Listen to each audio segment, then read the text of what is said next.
saya siswa dari jurusan Teknik Komputer dan Jaringan yang berasal dari SMK Negeri 1 Sukawati. Sekarang saya akan menjelaskan tentang RAM atau memori. Pengertian RAM. RAM atau memori akses acak adalah jenis penyimpanan komputer yang isinya dapat diakses dalam waktu tetap, tidak memperdulikan letak datanya dalam memori. Fungsi RAM. RAM adalah sebuah komponen yang memiliki fungsi untuk menyimpan data dari sistem atau aplikasi secara sementara. RAM juga berfungsi untuk menyimpan sebagian data dari aplikasi saat tengah berjalan. Jenis-jenis RAM. Berikut jenis-jenis RAM yang sering digunakan, diantaranya 1. DRAM Dynamic Random Access Memory, 2.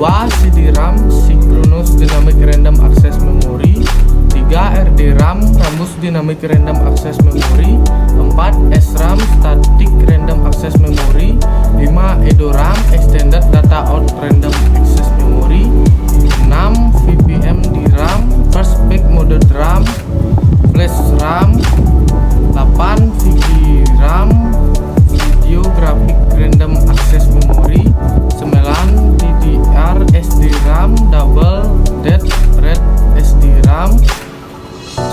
SODIMM Small Outline Dual Inline Memory Module.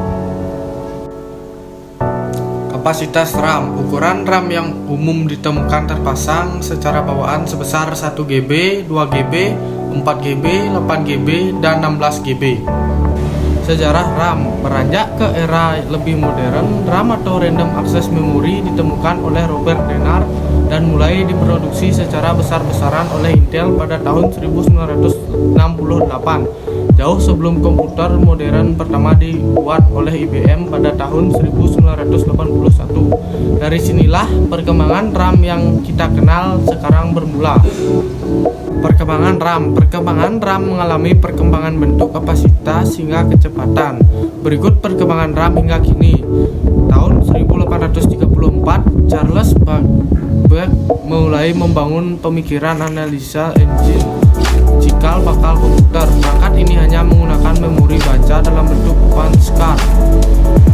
Tahun 1932, Gustav Tauschek menciptakan memori sederhana di Australia. Tahun 1936, Konrad Zuse mematenkan memori mekanik untuk digunakan dalam komputer.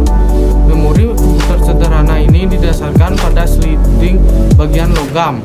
Tahun 1939, Helmut Schreier menciptakan sebuah memori prototipe menggunakan lampu neon. Tahun 1942, The Atanasoff Berry komputer memiliki 60 bit kata-kata, 50 memori dalam bentuk kapasitor, dipasang pada 2 drum bergulis. Untuk memori sekunder menggunakan kartu punch. Tahun 1947, Frederick Wilhelm Los Angeles mematenkan penemuan yang menggunakan memori inti magnetik. Sekian materi yang dapat saya jelaskan mengenai RAM. Jika ada salah kata, saya mohon maaf. Terima kasih.